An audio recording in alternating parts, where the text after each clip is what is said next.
we all know that banjos are mostly made of metal parts, and metal doesn't necessarily age quite the same as wood, or does it? I don't think so. Well, we're going to find out. Today we're going to find out if a brand new vintage style banjo can capture the magic of a pre-war classic by putting the Sullivan Vintage 35 against the legendary 1934 Gibson RB-3 that was once owned by our hero, Sonny Osborne. Yeah. Stick around to hear the difference. It's going to be awesome.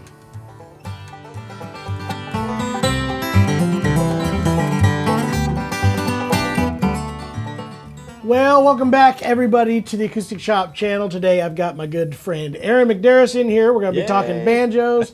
As always, you can see a full performance using that banjo right there. If you do that, there's a link down below. As well as there's going to be a link to get you to the tone samples, which is where we're going to compare these two banjos. In case you don't want to hear us talk, I've heard Aaron speak before. I would stick around because it's always a lot of fun.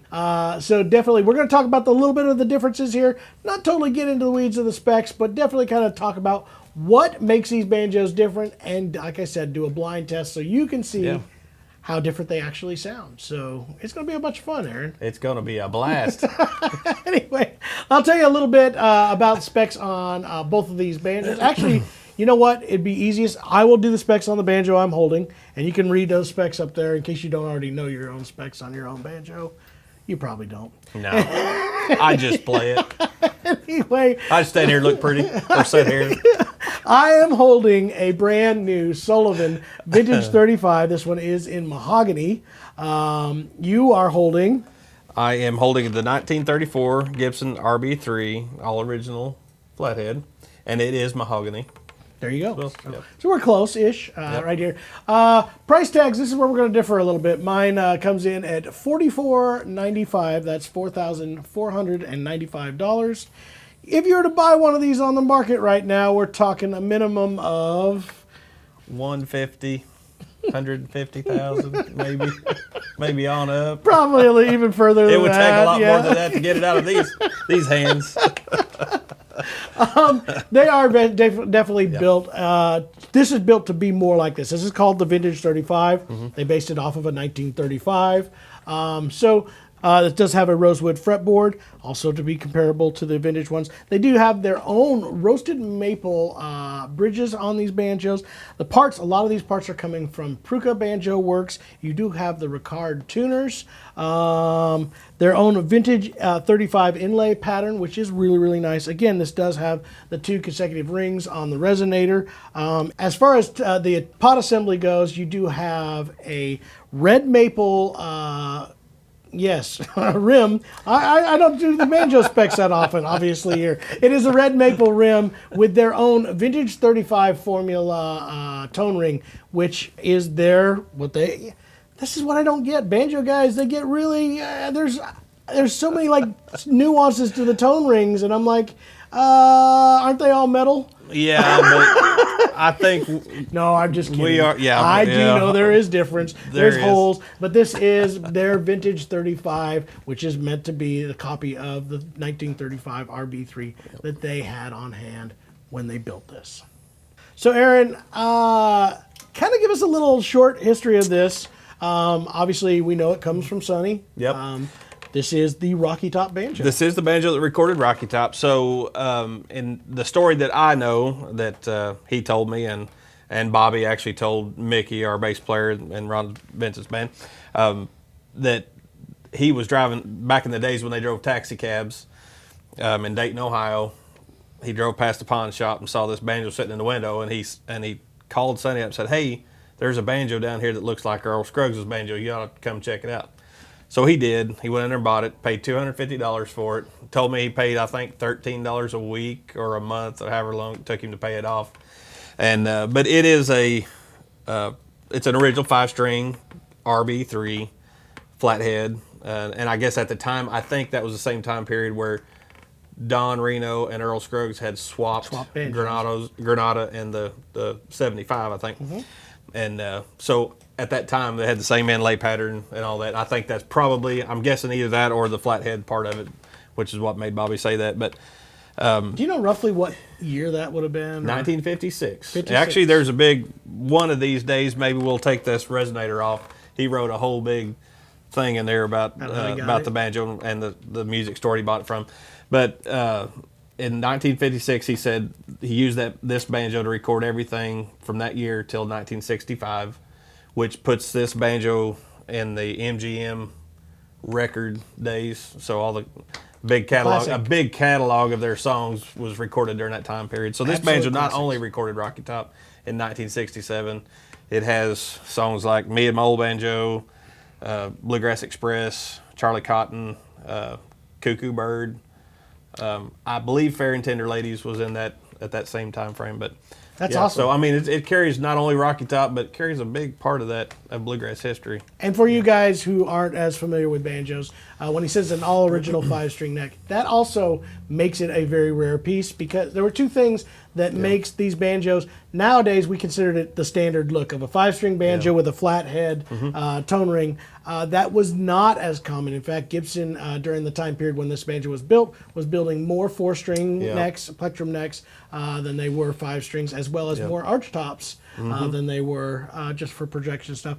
But the bluegrass sound that we all know and we all love, like you said, the Earl Scruggs sound, one-piece flange, flathead, and with a 5-string neck. And that was less common, making this even that much more rare. In fact, most of the people that you all have seen that are playing vintage 1930s banjos are not playing all original banjos. There's a very few of them out there. Yeah, and like anything, through the years, a neck may have been broken or something, but a lot of them, because they were 4-string necks, had conversion necks built, or the necks to fit the 5-string neck to fit on the pot, and turned them into a bluegrass banjo, you might say.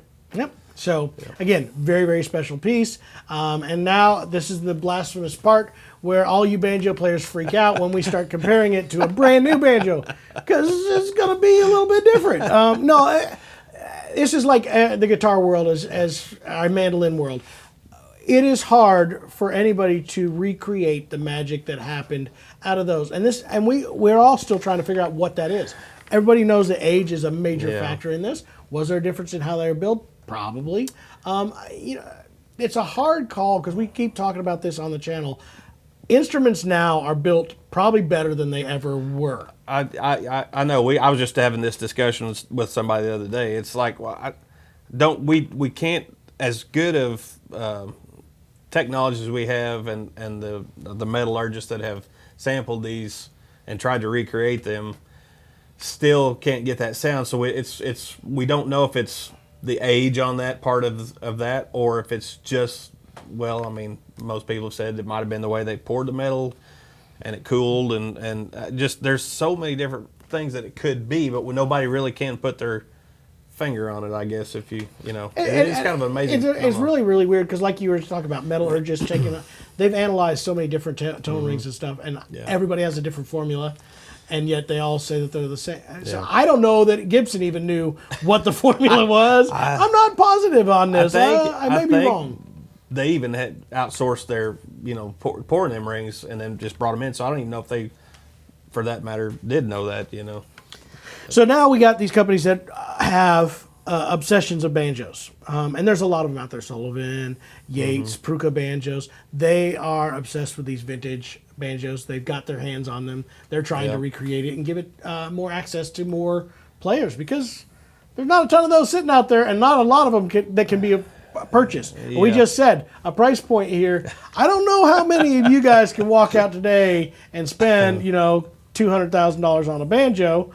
I don't think there's a lot of us, even when you purchase this as yours, this was a hard purchase. This is not a normal, I'm going to come out here and just because I can. It was a commitment. Yes. It's like buying a house, you had to be committed to it. And for the love of what it is, and for your sound quality, and a business tool, and all the above, you have to really be committed to taking care of it. And it is not just as easy as going to a store and buying a banjo and taking it home.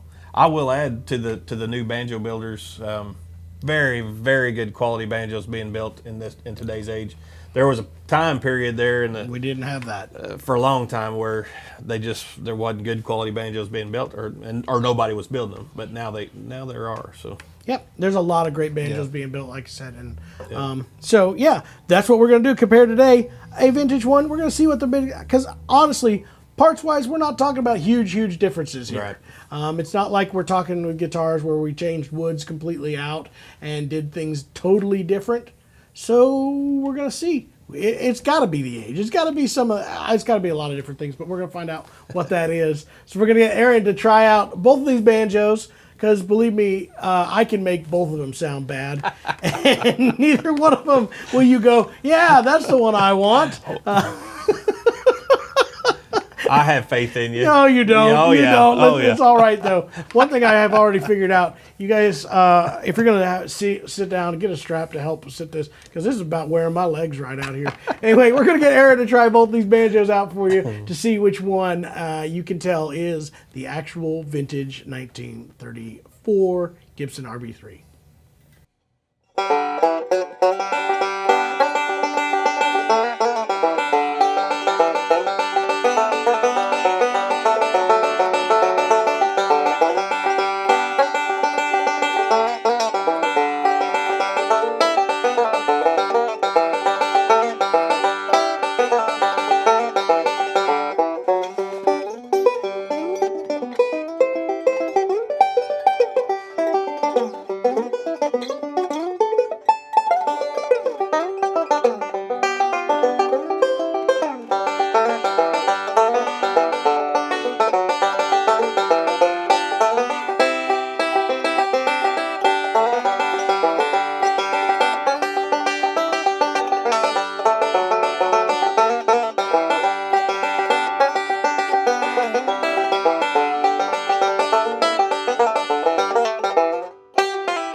Well, there you have it, guys. That's my favorite line, by the way. Every time we come back from a video. Well, there you have it, guys. That's Aaron. It's a good intro. Sampling both of these banjos. Maybe we could definitely tell a difference. Maybe you like one over the other. In fact, I'd love to know which one you did like. There is a poll down below here. You can push the button and tell us, hey, did you like that Gibson banjo? Did you like the new Sullivan Vintage 35? I don't think there's a wrong answer here, buddy. No, it's just a matter of what you hear. I mean, get ready to be blown away when nobody likes your banjo. But other than that, I love it. Aaron's going to be sitting there pushing the button over and over. Yeah. Anyway, if you want to see some more cool stuff, we did an actual video more in depth on this particular banjo, and Aaron was in here to talk about that. Yeah. If you guys want to check that out, we have a link right here in the middle of the screen. Click on that so you can see more about Aaron's 1934 Gibson RB-3, formerly owned by our favorite banjo player, Sonny Osborne brothers. Sonny. That's right. He did some amazing stuff with it. So yes, check out that video. Again, thanks for joining us here at the Acoustic Shop. We will see you for the next video, probably tomorrow, maybe the day after. I don't know. Aaron may Every be day. here. He may not be here. We'll see you guys Probably later. be mowing grass.